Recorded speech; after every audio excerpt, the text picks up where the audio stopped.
जलाते चले, जलाते चले, जलाते चले। जूते पॉलिश करवा लो, जूते पॉलिश करवा लो। अखबार ले लो, अखबार, अखबार ले लो, अखबार।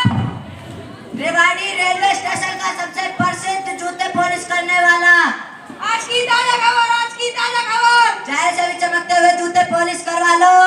आज की ताजा खबर, आज की ताजा खबर। जूते पॉलिश करवा लो, जूते पॉलिश करवा लो। बल्लू सिंह बोल रही ना है। अरे वाह, आप अभी गिर जाते। अरे बेटा तेरा बहुत बहुत धन्यवाद, अभी तो मेरे पैर में लग जाती बेटा, बहुत बहुत धन्यवाद। अरे वाह, मैं आपके लिए बैठने का बंदोबस्त करता हूँ। अरे बेटा पर इस स्टेशन पर तो विकलांगों के लिए कुछ सुविधाएं ही नहीं दिख रही, ना ही कोई मददगार। अरे बाबा, आपको तो बहुत जानकारी है। अरे बेटा बहुत बहुत धन्यवाद। अरे बेटा तेरा नाम क्या है? वह मेरा नाम रोहन है। अच्छा पढ़ने जाते हो? नहीं बाबा, मैं जूते पॉलिश करता हूँ। मेरा परिवार बहुत गरीब है।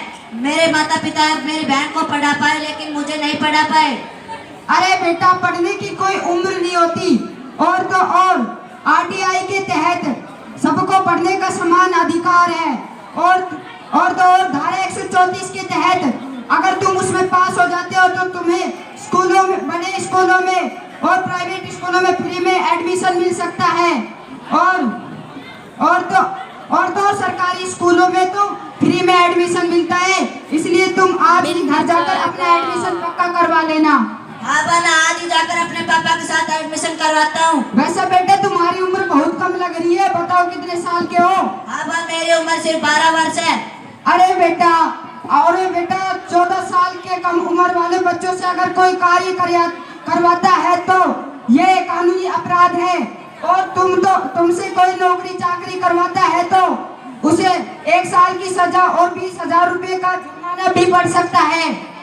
अरे बाबा, मैं आज ही जाकर अपने पापा के साथ स्कूल में एडमिशन करवाता हूँ। अच्छा बेटा आज घर जाकर अपना एडमिशन करवा लेना। अच्छा बाबा, ठीक है। चलता हूँ बेटा, मेरी ट्रेन आ चुकी है। हाँ बाबा, आइए, मैं आपको ट्रेन में छोड़कर आता हूँ। बेटा धन्यवाद, चलता हूँ।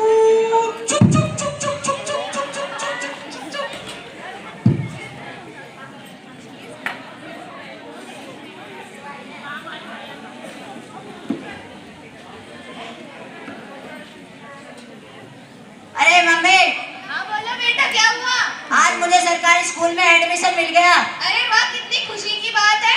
हाँ शारदा, हमारे बेटे को सरकारी स्कूल में एडमिशन मिल गया, जिसमें free mid day meal, free पुस्तकें और फ्री साइकिल भी मिलेगी और अच्छी शिक्षा का प्रावधान भी होगा। अरे वाह, कितनी खुशी की बात है। आज तो मैं हलवा बनाऊंगी।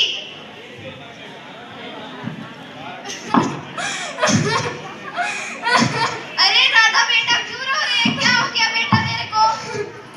अजी सुनते हो, देखो हमारी राधा बेटी रो रही है, ना ही कुछ बोल रही है।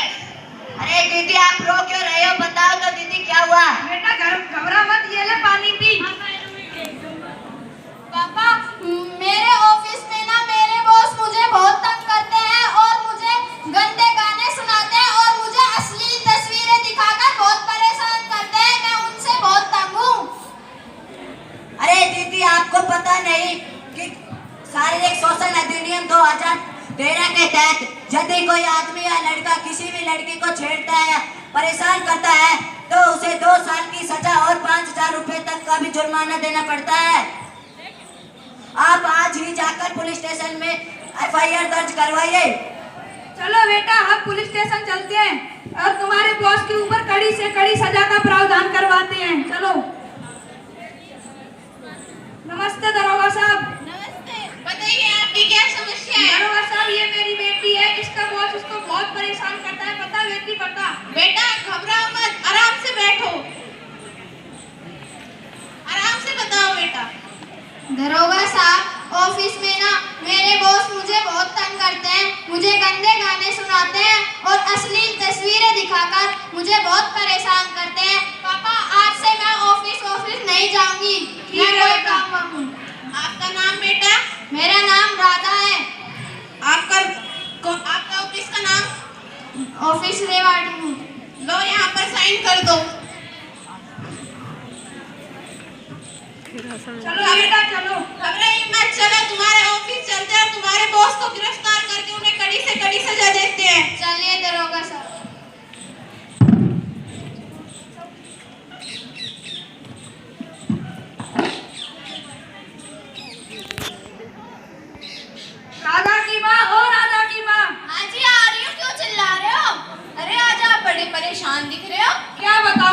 साहब, मैं अपनी कंपनी में सुपरवाइजर हूँ, परंतु मुझसे एक व्यक्ति की जगह 4 व्यक्ति को काम करवाया जाता है और तनख्वाह एक व्यक्ति की दी जाती है। अरे ये तो बहुत गलत बात है, आप इसके खिलाफ कुछ कर नहीं सकते। मैं आज ही आईसीटी का फॉर्म मैं अपने वकील से मिलकर आया हूँ, उसने मेरा आईसीटी का फॉर्म भरा है। इसका मतलब है right information, important right information, information. इसका अर्थ है राइट टू इंफॉर्मेशन, जो कि सभी की जानकारी प्राप्त करता है। अरे सही है, फिर तो आपको आज ही जाकर। अरे सही है, पर इसके लिए तो बहुत पैसों की जरूरत पड़ेगी। हम गरीबों के पास इतना पैसा का कि हम उन बड़े वकीलों की अर्जी दें। हाँ, तुम सही कह रही हो। अरे मम्मी, आप कौन से जमाने में जी रही हो? आरटीआई के तहत यह कानून लागू किया गया है कि आम आदमी भी अपनी अर्जी लगवा सकता है। 10 रुपए की अर्जी लगा। फिर तो आपको जल्दी से जल्दी जाकर अर्जी लगवा कर आना चाहिए। हाँ, मैं अभी जा रहा हूँ। बचाओ बचाओ बचाओ! अरे ये आवाज कहाँ से आ रही है? अरे ये मीना के घर से आ रही है। बचाओ बचाओ रुको, मैं देख कर आता हूँ। बचाओ बचाओ बचाओ! अरे मम्मी, ये तो रमेश अंकल मीना आंटी को मार रहे हैं। अरे हाँ, मैंने सुना था रमेश अपनी पत्नी मीना को रोज मारता है। मीना के ससुराल वाले ने उसके मायके वालों से 50,000 रुपए का दहेज मांगा था और उसके मायके वाले गरीब होने की वजह से दे नहीं पाए। अब बेचारी मीना को रोज घरेलू हिंसा का शिकार होना पड़ता है। अरे मम्मी, आपको नहीं पता कि घरेलू हिंसा अधिनियम 2006 में लागू किया गया था कि यदि कोई आदमी या कोई लड़का किसी लड़की को परेशान करता है, मारपीट करता है, तो उसे 2 साल की सजा और 5,000 रुपए तक का जुर्माना लग जाता है। और दहेज देना या लेना भी कानूनी जुर्म है, कानूनी जुर्म।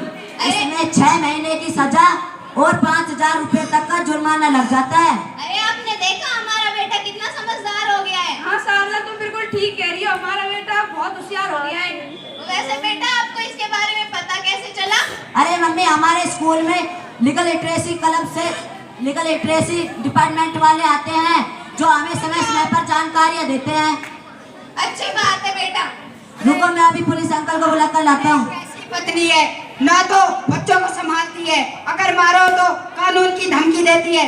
कैसी पत्नी है तू, अपने पति की बात भी नहीं सुनती। और मुझे क्यों मार रहे हो? अरे मेरी पत्नी, मैं कुछ भी करूँ।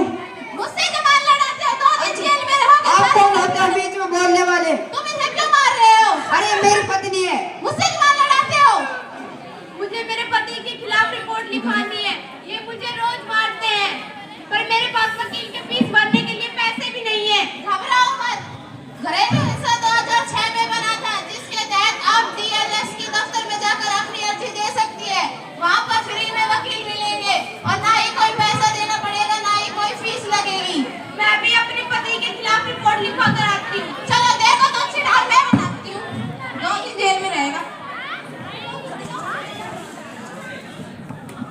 शारदा, ओ शारदा, हाँ जी बोलिए, क्या हुआ? आज आप बड़े खुश दिख रहे हो। तुम्हें पता है आज कौन आ रहा है? कौन आ रहा है? आज माँ जी आ रही है, माँ जी। अरे वाह, कितनी खुशी की बात है। आप जल्दी जाओ और माँ जी को लेकर आओ।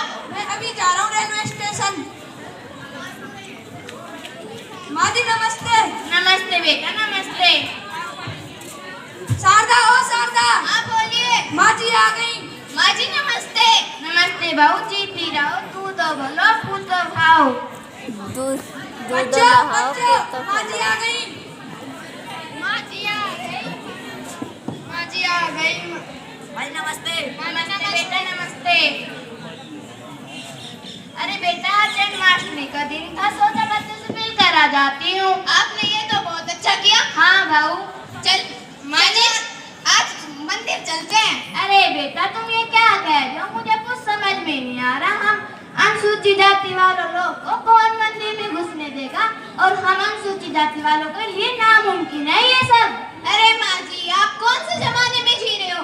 आज के जमाने में किसी भी व्यक्ति के साथ किसी भी प्रकार का कोई भेदभाव नहीं होता। मानव अधिकार अधिनियम 1993 के तहत ये लागू हुआ था कि किसी भी व्यक्ति के साथ किसी भी प्रकार का भेदभाव नहीं होगा, और किसी भी व्यक्ति को कहीं भी आने जाने की पूरी छूट है। तो हम जा सकते हैं, और कोई हमें रोकता है तो हम उसके खिलाफ रिपोर्ट दर्ज करा सकते हैं। तो बेटा, हम सब मिलकर चलते हैं मंदिर।